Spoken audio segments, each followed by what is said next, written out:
안녕하세요. 하나님께 고백하는 시간, 하나님께 고백하는 시간입니다. 혹시 오늘 성경 말씀 읽으셨나요? 저는 말씀을 읽기보다는 보통 듣기로 하거든요. 예전에 제가 말씀을 읽을 때는 몇 년 동안 일독도 못했어요. 그런데 듣기로 하니까 시간을 되게 잘 활용할 수 있어요. 그래서 다독을 하고 있고 어쩔 때는 한 달에 1독도 가능합니다. 그래서 듣기 여러분들도 한번 들어보시면 좋겠는데, 저는 어려운 성경은 우리말 성경으로 듣고 있거든요. 쉬운 성경도 있고 우리말 성경도 있어요. 그래서 그런 앱에 많은 성경 버전이 있으니까 들어보시고, 혹시 영어로 들어보시는 분은 공동체 성경 읽기에 뉴 킹 제임스 버전이 있거든요. 정말 그 뉴 킹 제임스 버전은 놀랍습니다. 한번 들어보시길 추천드려요. 제가 이렇게 말씀 듣는 것이 습관인데 어쩔 때 말씀을 안 들을 때가 있거든요. 그때는 여지없이 저의 기분은 다운돼 있어요. 내가 왜 이유 없이 이렇게 공허하고 뭔가 기분이 안 좋지? 하면 제가 말씀을 안 듣고 있더라고요. 그래서 그때는 바로 말씀을 틀어요. 그냥 집중하지 않아도 돼요. 집중하면 좋겠지만 집중하지 않고 말씀을 틀어놔도 저의 영혼이 그 말씀에 반응을 해요. 영혼이 치유되고 회복되고 살아나더라고요. 그래서 말씀을 들으면 행복해져요. 말씀을 들으면 이유 없이 기뻐져요. 참 놀랍죠? 우리는 그렇게 하나님이 말씀대로 만들어진 창조물, 피조물 진짜 맞나 봐요. 그래서 말씀 듣는 거는 제가 가장 좋아하는 거고 가장 우선순위로 하고 있는 겁니다. 제가 이 땅에서 살고 있는 것이, 그리고 요즘 시대에 살고 있는 것이 얼마나 은혜인지 이 말씀 때문에 제가 느껴져요. 우리가 사실은 뭐 한 2시간 거리에 있는 북한에서 태어났다던가 아니면 무슨 이슬람권이나 힌두권 이런 데서 태어나가지고 말씀을 읽기만 하면 감옥에 간다든가 사형을 당할 수도 있는 그런 핍박 속에 있는 사람이 요즘 시대에도 있잖아요.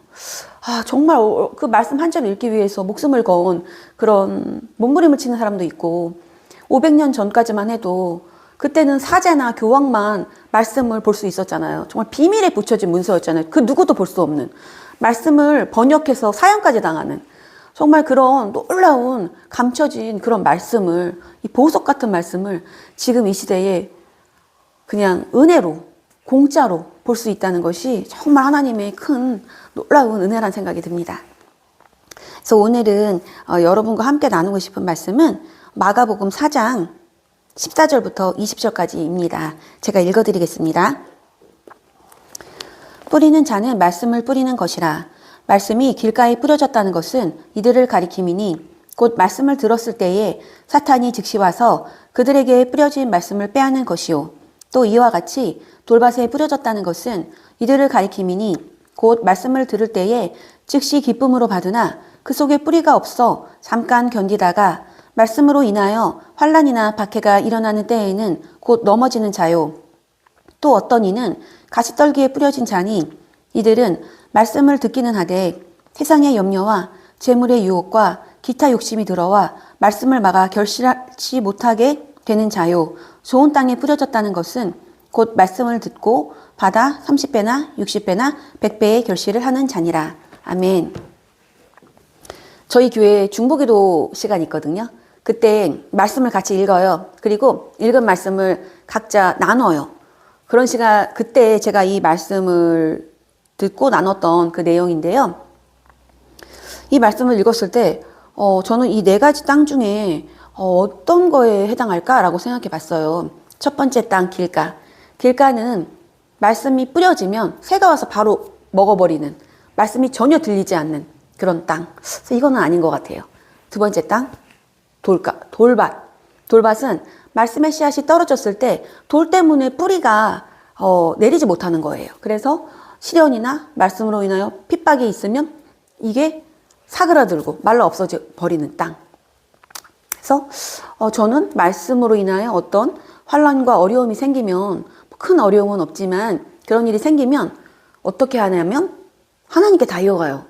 도대체 하나님한테 막 하소연하고 하나님한테 이게 도대체 무슨 일이냐고 막 떼쓰듯이 하나님께 달려가기 때문에 하나님이 어떤 해결을 해주시거나 제가 그전에 몰랐던 저의 잘못이 깨달아진다거나 어떤 하나님과 친밀해지는 기회가 되더라고요. 그래서 말씀 때문에 하나님과 멀어지는 게 아니라 환란이 있을 때, 어떤 어려움이 있을 때 더 가까워지니까 이것도 아닌 것 같아요.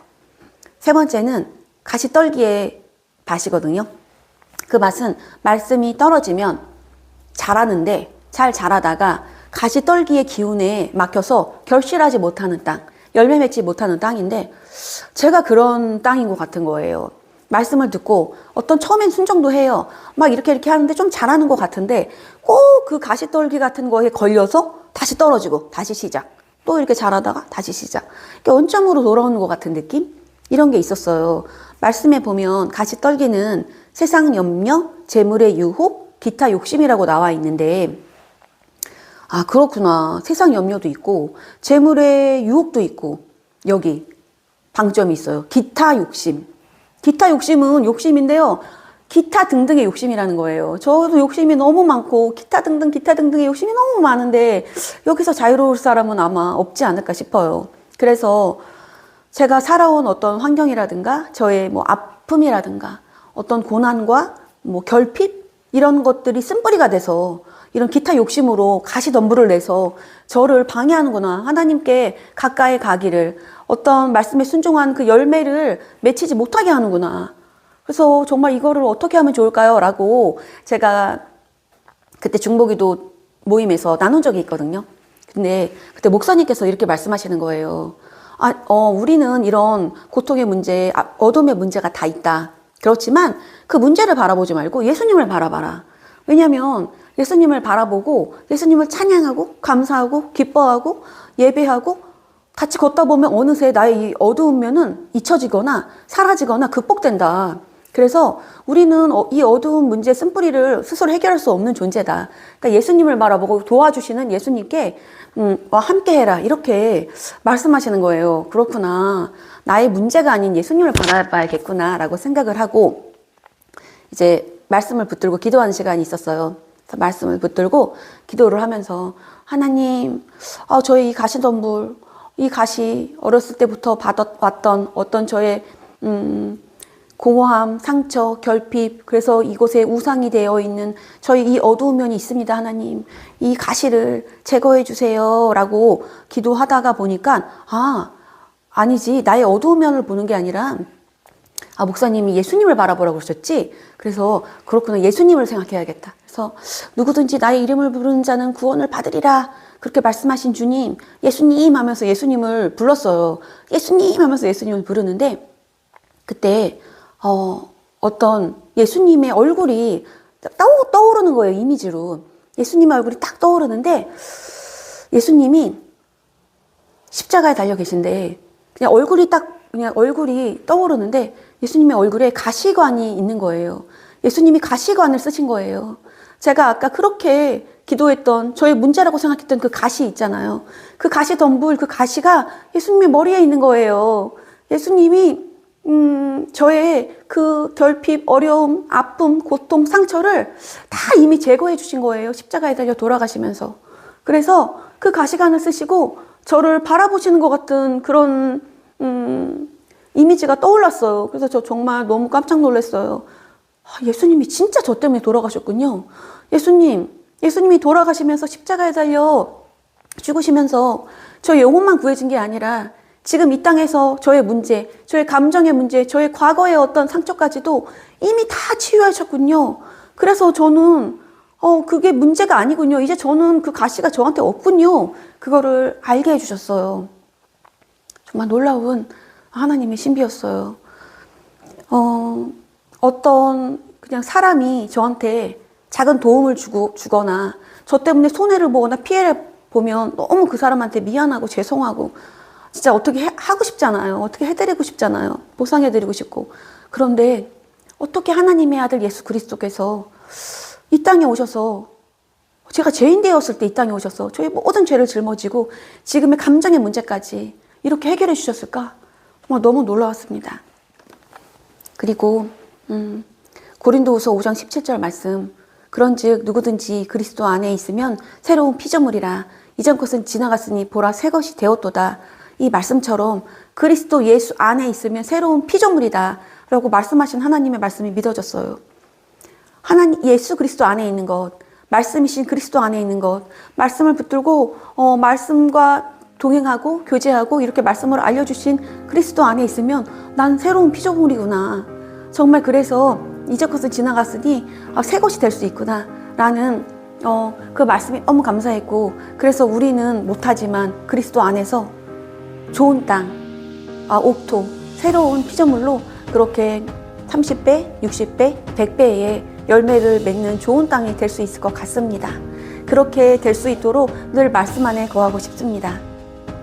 오늘도 너무 부족하고 두서없는 이런 영상을 이지만 하나님께 고백할 수 있게 하신 하나님 찬양합니다. 하나님 감사합니다. 그리고 들어주신 여러분 감사합니다. 축복합니다. God bless you.